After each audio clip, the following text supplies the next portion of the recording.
What is up, everybody? Welcome back to another episode of the Unscripted Podcast. As always, I'm your host, Eduardo. I'm here with my co-host, Edward. What is up, Edward? Feeling fine and dandy on this Victory Monday. I'm reporting live from I would say from if you look at probably maybe live from Northwest Stadium. I was West about to Stadium. say the name we were kind of used to, but a lot of changes. FedEx Field. What it was known Yeah, used to be called FedEx Field. Man, I know Steelers won. You beat my Commanders. Man, it was a good game, man. I am not gonna lie. It was a really good game.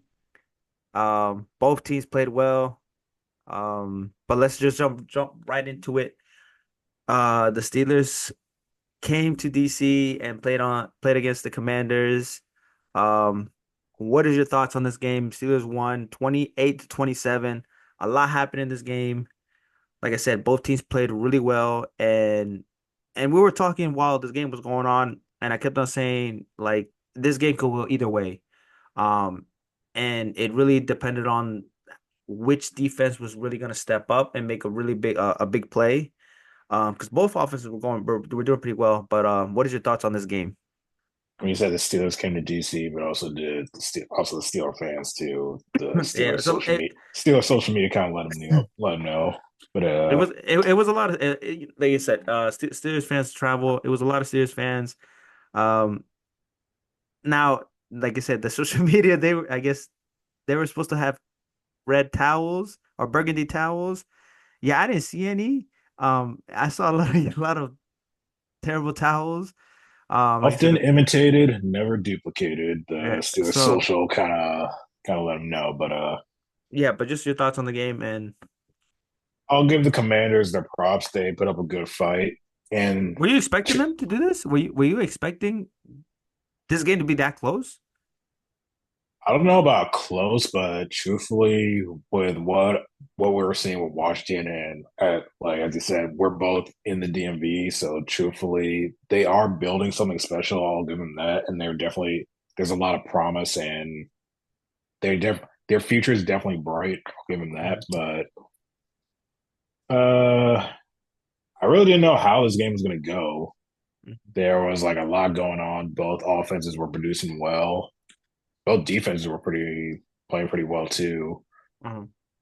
Dante Fowler, he was kind of getting to rust, but the Steelers defense also knew the only way to pretty much attack the rookie Jaden Daniels, kind of like Now, now, dial up a what lot of blitzes and they try to see if they can kind of get him rattled.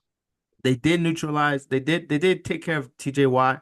They added extra help, either extra tight end, running back. They kind of helped Chip with the right tackle. They helped Chip TJ Watt because he had zero tackles in the game, did not get a sack. But the pressure was there. But obviously, with your Steelers defense with Highsmith on one side, at least Highsmith had he had like a sack or one sack or two sacks.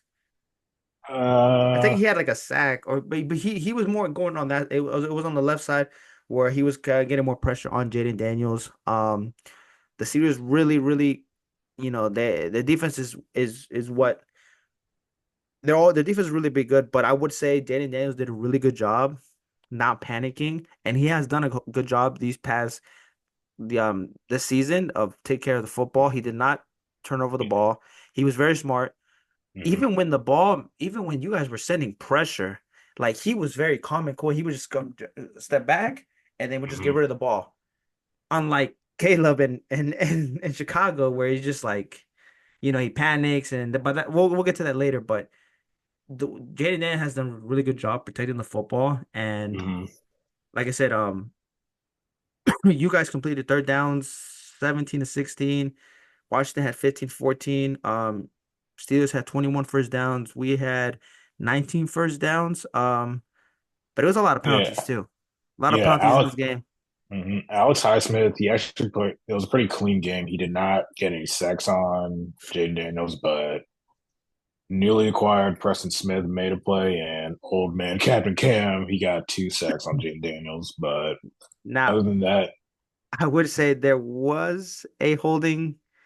Now this is this is known for the refs for some reason. They do have it seems like they do have it out for TJ Watt. They were holding TJ Watt. I'm not gonna lie. That should have been called as a holding, but they did not call it. Um, he was looking at the ref. Was it in Washington's own end zone? That's where they Uh, had the holding. I mean, TJ's kind of been a target towards all that, but with great success, when you're a defensive player of the year and great success, maybe, yeah, you kind of be a target. So honestly, maybe take it as a compliment. I mean, they ended up getting the win, so we can't get too caught up in all that. But there, I do remember them seeing kind of. I think they kind of did miss a hold on Deshaun Elliott on special teams, Uh-huh. if I'm not mistaken. But Yeah, man. Speaking of special teams, Z- oh, here you go. It says Zacharias. Now you were saying they was on Danny Smith, the special teams coach. I'm just saying that it's on what's his name? Zacharias? I don't think I can pronounce his name. Today, today, Limited Zacharias Zacchaeus. Zacchaeus, yeah. Yeah, Now Zacchaeus. now that's on him because both Mm-hmm. both of those punt returns, they hit one of them hit his face mask, I think, and the other one, I think both hit his helmet, his the face. So that's on him, not really eyeing the ball. Now, there was a little bit the Steelers players that were just in front of him, but still, you're on punt return teams, so Yeah, a little upon bit seeing the more play, I aware. was just excited that the Steelers made the play. But now that you bring it up, yeah, he didn't really secure the ball like as it was. It really, it kind of he kind of bobbled it, bounced off his face mask, and that's how the Steelers were able to capitalize off of that. On both times they capitalized. I know the first time they capitalized, that's where they scored the touchdown, right? Najee. Mm-hmm. Was that Najee? Did they both convert on both? Did they score on both?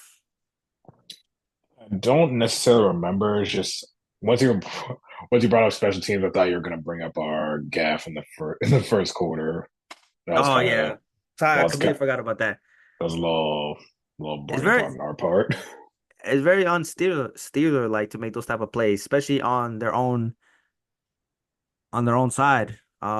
Which that led to, if I'm not mistaken, did it lead to Austin Eckler's touchdown? I think it led to the first touchdown. Yes, it It did. led, Yes, it it did. led. So like I said, it's very unlike the Steelers, but this is a new this is the new Steelers way. Everything this season is very different from what you're accustomed to. The Steelers are accustomed doing. I mean, Um, it's an yeah, you could say that it's a new era of Steelers football, but the one constant with that era is Coach T. He's mhm. kept the main thing for 17 years, and even he kind of brought up that he took accountability for that special teams mistake, but he also brought up Now, that's also why he stays well compensated. frustrating. So Now speaking of that, we already talked about this. Them moving forward with Russ. Your thoughts on Russell Wilson, the way that he played? Like I said, the Commanders did a really good job getting to him, getting pressure. He made some plays though. Three touchdowns for 195, 14 for 28. One interception. I think that one he just kind of put a little bit too much in the air, I'll give the and defense their credit. They like I've kept bringing up that Russ is one of the best deep ball throws in the league, so I'm pretty sure those the defense.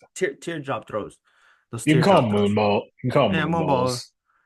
I Um, also saw the social media team had fun with that too, but I'll probably send it to you later. But yeah, the defense they definitely made that a priority to like make sure Russ doesn't get away with these deep balls, but unfortunately that wasn't the case since election night trade deadline passed and we kind of did some shopping and we acquired a new guy in Mike Williams and that I'm familiar we with. yeah we kind of got in uh, that little short week. Artie Smith had a little treat for him and now dialed up something and Now, who knows what would happen because Calvin Austin, remember, he got hurt. And so then they had to put Mike Williams in. So who knows? 'Cause remember, Calvin Austin did get hurt. there So who knows that? he had to Who go to the knows? tent. Yeah, who knows? So then Mike Williams kind of fell in that position. But that's what kind of the reason they brought Mike Williams a little bit more height, even though the ball was kind of like already over there. But you Hmm. know, um, man, our corner man, Saint Juicy, that dude, every single game, quarterbacks they throw always on his side. He gets penalties. Um, he makes silly mistakes, and I think once we include Marshawn Lattimore, I think that he's going to be on that spot, and the defense should be better. Even in the beginning of the season, I think the defense was kind of like where I think they need to be improving, but they've done a really good job holding the defense. Um, on offense, they played pretty well. Like I said, Jayden Daniels did really well. 17 for 34, 202. Did not turn over the ball. He had no touchdowns. We had Austin Eckler scored 2 touchdowns. McNichols 1 touchdown. We did not have Brian Robinson Jr. He um he got hurt second game in a row. Hmm. McLaurin went off 113 yards. Um, Noah Yeah, there were. Brown. I Yeah, go ahead. mean, yeah, during the like I said, both offenses were pretty electric during the game, but All right. yeah, there were some times where, like they were getting back in it when Jaden Daniels downloaded some deep balls to Scary Terry, and I mean, I wasn't too concerned. It was just that's when you know like it was starting to turn into a game, and it could really be anybody's game. And then obviously in your background, the catch was that was the first touchdown to First George Pickens. touchdown, yes, George sir. Pickens, to George Pickens, he had what, 2 touchdowns? Finished the game with 5 catches, 91 yards, and a touchdown. Yeah, touchdown. He played well. He really, he has gotten us really got on the road when Russ has been playing the games. He's really stepped up his game. Um, but I mean, like I said, he's always been a great receiver. I mean, he had his issues, you know, last season, other season, maybe outside even during the game. But I mean, he's really stepping up as the wide receiver number one. They were Um, just nothing crazy, just a little behavior issues. But what I see with George Pickens is just like that's just the competitor in him. Like he wants to be great. He doesn't like he's not really someone who's like gonna make a lot of noise in the media or like like I think AB, like AB or look, look, I'm just saying like I think he's been on record even saying like the media kind of has a target on him, but I don't think like we get too caught up in that. He just like you said, he's just a guy, he's just a fire guy who wants to compete and be the best. And that's kind of just how his public perception is, but it's still he still has tremendous talent and he's still young and still has a lot of time to maybe just oh maybe just a little check his attitude. But anyways, uh, pretty much like that's what you want in receivers, like yeah, somebody who has that dog in them, man. yeah. It's just But that. now let's get into controversial play in that game. It was fourth and 9, if I'm not mistaken. Kind of towards halfway, just need a couple yards for the field goal. I think it was like a minute or so left. From what I'm seeing from the TV, I think Zach Ertz got the first down. He catches the ball when he first initially catches the ball on the screen. Even though this, like they were saying that on the TV screen, it's unofficial. Yeah, The line is very unofficial. So when he catches the ball, Zach Ertz catches the ball. Obviously, he's facing over there, and the line's back here. The ball's over there. He had his knee down, but once he lifts his knee down and he kind of turns, that's when the Steelers defense touched him. Now, from what I'm seeing is a first down. I'm like, there's no way. This got to be a first down. He got it. And prior to this, the Commanders have done 11 consecutive fourth down conversions. So they've done really well in on fourth down. Like I said, I think he got the first down. Now, on the review, because you can't challenge it, I yeah. guess they were kind of, It was under 2 minutes. Yeah, yeah, they couldn't challenge it, but they were saying there was not enough evidence to overturn it. And I think that's what they were kind of saying, that it's kind of hard to overturn it with when there's no evidence and something like that. But to me, and from a lot of people, I think it was first down, regardless if it was my team or not. I'm thinking it's a first down because the way that he got the ball. I'm not sure how you saw it. You were kind of saying that he didn't get it. well, under the official review, they ruled him short, not that the catch wasn't completed or I mean, anything. yeah, short. Yeah, Yeah, short. He was short. yeah, He he was was like an ruled, inch short. he was But I'm ruled saying, short, but I'm and saying he pretty got the much when you first down. watch the replay, his knee was touching the ground, and But nobody touched him. That was the thing. Nobody touched him. So his knee was down, but none of the serious players touched him yet. And so once he had his knee, he lifted his knee. That's when he kind of was kind of moving kind of back. to try to get the first down, and that's when the Steelers players got Yeah, him. But even yeah. though, but I still think he still got over it once he had his back turned, even though he didn't have the ball forward to get the line like he would normally like you would normally do. I still Mhm, think he his back turned, he has the ball over the line, and when he initially catches it, because remember, like even though like you could say he catched it on the first down, and mhm. sometimes they push you, but they move you forward progress, or I mean like they said that you got the first down regardless if they push you back. But I'm just thinking that he got the first down. I think really just under the letter of the law, it's just that his knee It, was it, down. it's His knee tough. was down, and that's basically how they made their final conclusion. His knee being down didn't matter about the it didn't really matter about like the forward progress, but and that's ultimately why they ruled it short. What I'm saying that his knee was down, but nobody touched him, so they didn't blow anything. That's what I'm thinking. That's what I from what I'm seeing that it was a first down. I still think it's a first down. Um, Now there was still time too, because Hmm. the defense did a really once we turned over on downs, you guys just kind of trying to run the clock. The defense did a really good stop. It was like a third stop Jalen Warren, and they got the 4th and 1. Now we all kind of knew this. You kind of knew this. They weren't going for it. They were just trying to see and just try to get somebody off sides, and obviously rookie mistake. The rookie he jumped, and that was the game. Hmm. And then you see Mike Tomlin on the camera saying, "Got you," and you know, As of late, we've really been seeing a lot of Coach T. He just know in 17 years in the league, he's really good with camera angles. I think he yeah, knows where that camera is at all times. yeah. But I mean, He's always dialed in, but but they yeah, can man. always find the camera. Like I said, this game was good, and even you were kind of worried too because remember Jalen Warren fumbled on the goal line because he was about to score. He about to get the first down, and then he fumbles it. So at that Upon time, watching, honestly, upon watching that when that happened, I didn't hear the whistle, and I kind of was thinking like I really did hope we kind of got away with that. And then marked him as down, but I was like, no. but this game really got everybody on your toes. You didn't know what was gonna happen. And like I said, it was a really good game. Um, Even though the Commanders lost, I still think this is a good sign for them. They played a really good team, a really good defensive team. Um, and moving forward, I think they can make a really run in the playoffs, and it kind of shows they can go kind of toe to toe against anybody. And just like I said, an improvement. And this is like a head start. They probably shouldn't be playing this well. Probably people were playing probably like 2 years. In 2 years, they're gonna be this well, but they're already in. Yeah, the record's still 7-3. You know, they still got a pretty They got divisional games and good schedule moving forward. Obviously, we got the Eagles mhm. on Thursday. The Cowboys, even though they're garbage, they're worse. They're trash. Then we got Tennessee, Will Levis, or who knows? Will Levis, Mason Rudolph, who the heck knows who's gonna start that game? The Fair Saints, point.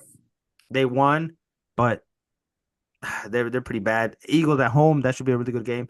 Falcons, Kirk Cousins return to Big Washington, so we'll Kirko. see. And then we ended at Dallas. So it should be a flexible. It should be.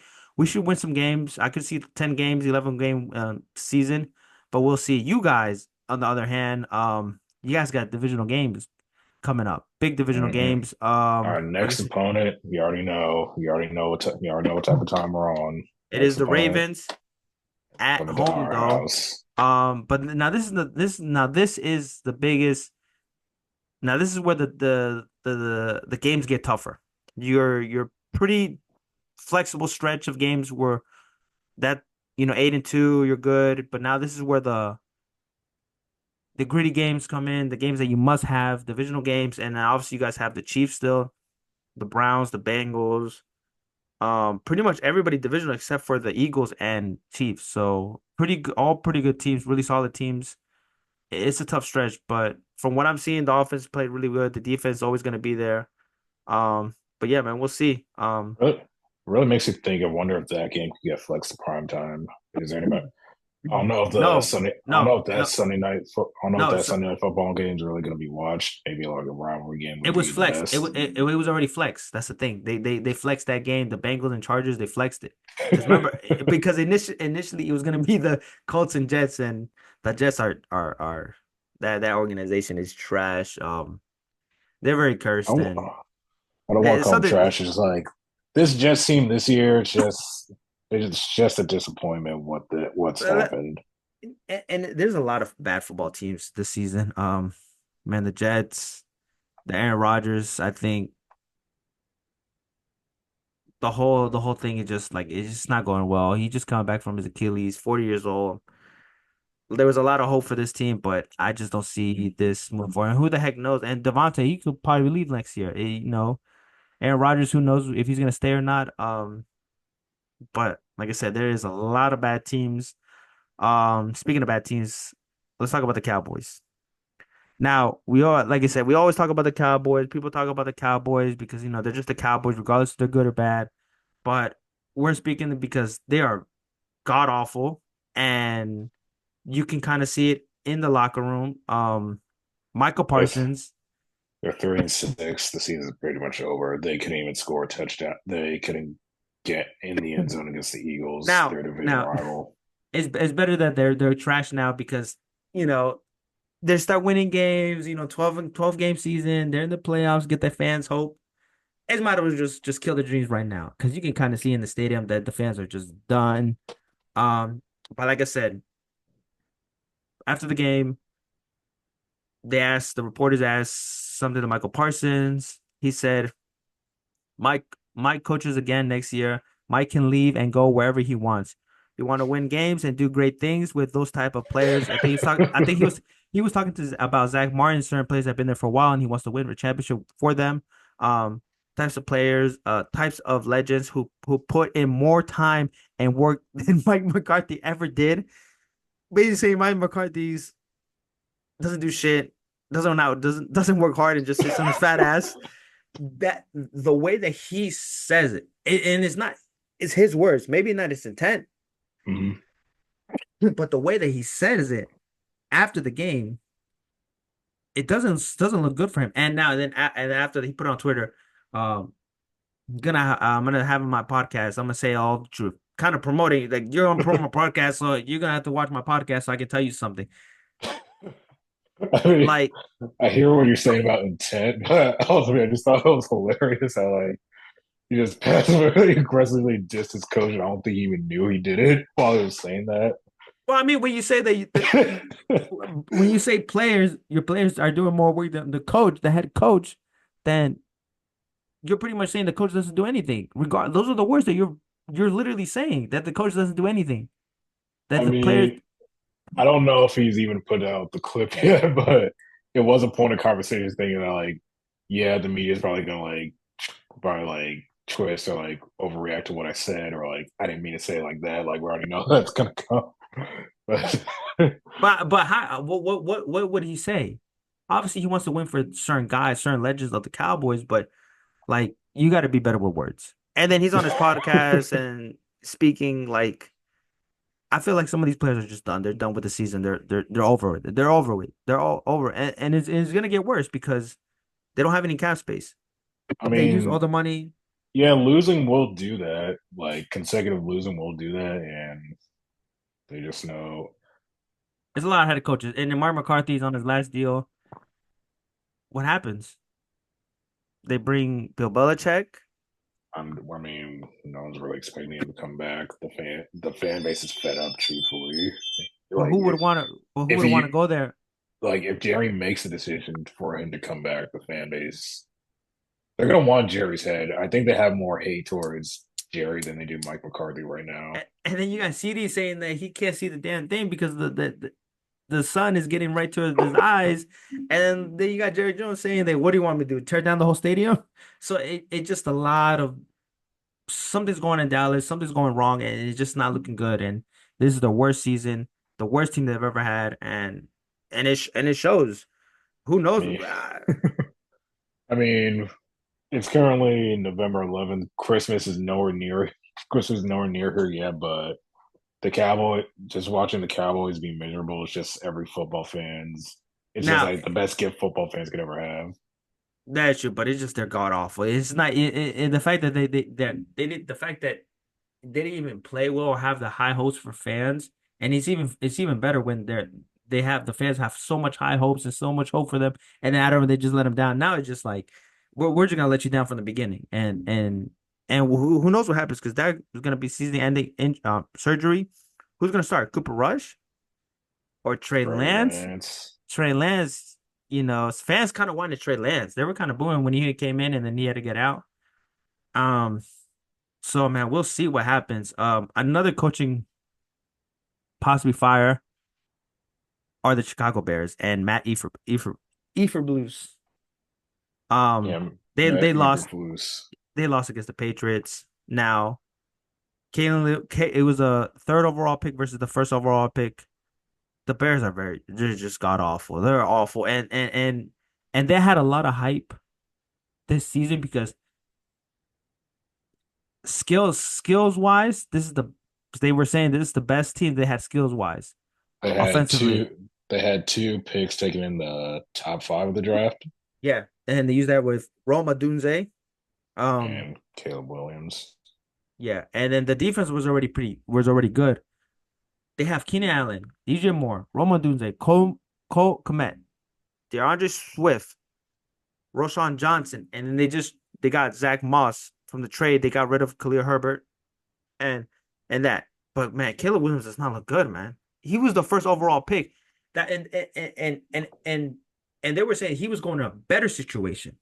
Now the Patriots with Drake May, their offensive line is horrible too. But you see what he's doing, and then you got Jaden Daniels, that a new coach, Honestly, and knew everything, rookie of the year probably and his at this point.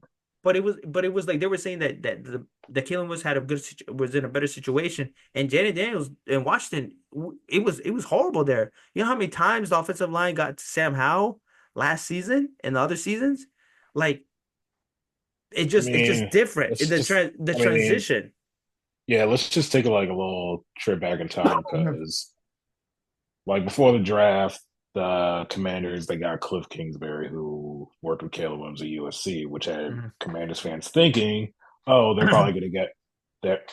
They're probably going to get the first overall pick and get Caleb Williams, the hometown kid, to come And to DC. But we now, were now at this point in time, we're kind of seeing maybe that'll probably be what's best for Caleb Williams now. Pair him with pair him with like a quality offensive coordinator to help develop him. And now it's just like Shane Waldron and also this offense. They're not.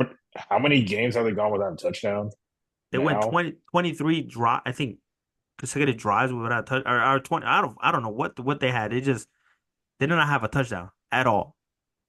And he was supposed to be transitional, like Mahomes esque, like in college. But I'm starting to think that, like I said, certain quarterbacks in college, they're college quarterbacks, and there's others that they just transition to Yeah, the NFL so easily. It's different, yeah. You're kind of speaking on like the current problem that's going on right now in the and this is NFL what with young Brady quarterbacks. and this Yeah, is what Brady brought up. Brady was saying that just the quarterbacks need just to sit, and certain quarterbacks can go in there and do a CJ Stroud, what Jaden Daniels is doing. Other mm-hmm. quarterbacks you need to sit. You see Drake May, he didn't start immediately, but obviously the Patriots had a plan, and you kind of see, even though the offensive line is not that great, you kind of see something in Drake May, that arm strength. He still runs. Um, he's able to run and escape, and he's a big guy. Caleb it's Williams is just like like, I it's feel like like when Caleb Williams these just panics. yeah, it's like when these scouts they look at like what they can do best, but I think they ask too much for them too early.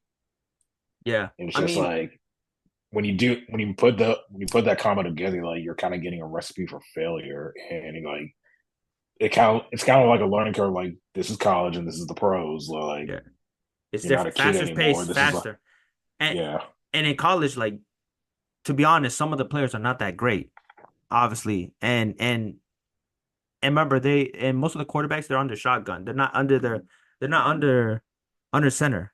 It's all hmm out of shotgun. And so that's what Brady was saying, that they need to be more in under center to kind of get more NFL like style of offense, but it's all college and stuff. But I think this is what with Cliff Kingsbury, he's kind of doing with Jaden Daniels, let him do his thing, let him do what he did at LSU, kind of successful. But would Cliff go there? Get it? I mean, I'm sure they would want to be a head. He might get a head coaching job, but would he really want to go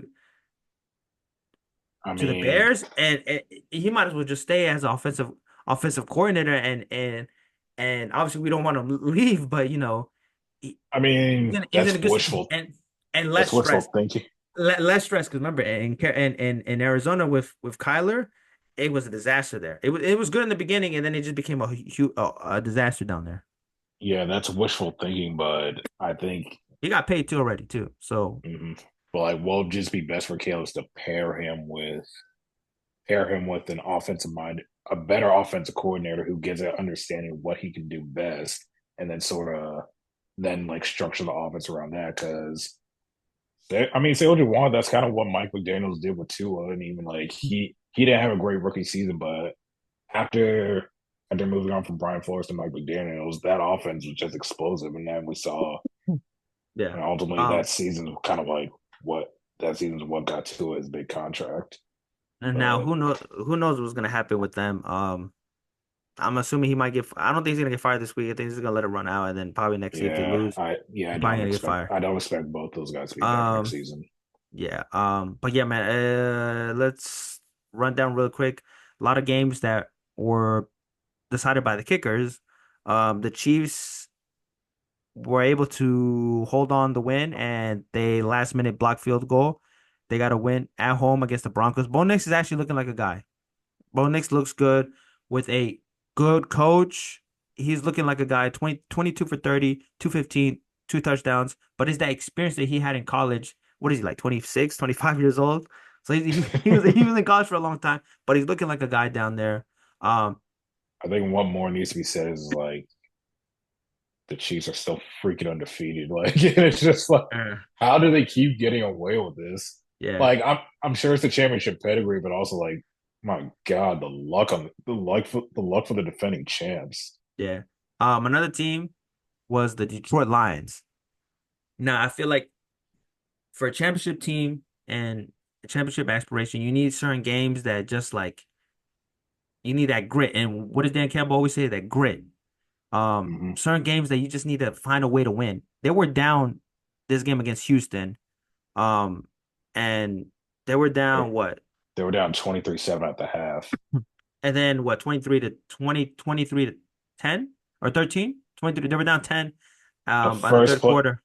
the first play after the half, Dan Campbell was talking to the sideline reporter, talking about the team needs to get turnovers. And first play after the half, they get an And, interception off CJ Stroud. and then you got Jared But Goff. And then you got Jared Goff. He was some back then they used to call him Jared Goof when he would play very bad. He had 5 interceptions.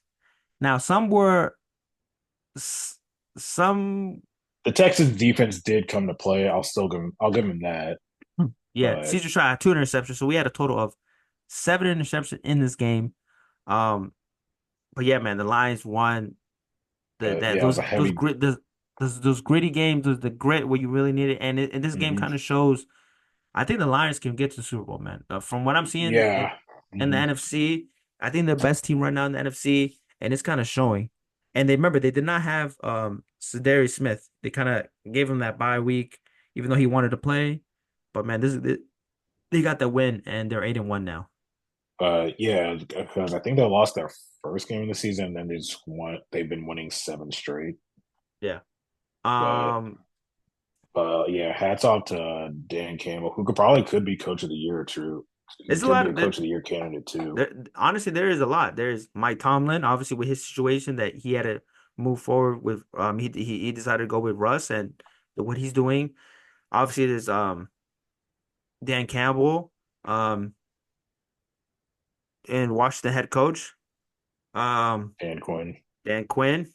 There's a lot of But coaches of the year that they're playing well. So yeah, just with Dan Campbell, it's just like even in his first season, they were still John the core. Harbaugh, I mean Jim Yeah, Harbaugh with the Chargers, they're 6-3. So yeah. Even with his first season, they still had a losing record. But what he's instilled in that organization and that culture is a sense of belief, and it's just Like I know people laughed at that press conference, but that's MCDC football. Most coaches would give up on their quarterback who threw 5 interceptions in that game, but he's still stuck by Jared Goff, and it's still translating to a win. So that just speaks to what he's preaching and the message that's pretty much resonated with Detroit. And yeah, it's just it goes, like I said, grit and just they clawed their way to a victory, and that's MCDC football. Honestly, like Yeah. they're always gonna have a chance. They're always gonna keep fighting, Yeah. and even if they're an NFC Championship away from a Super Bowl,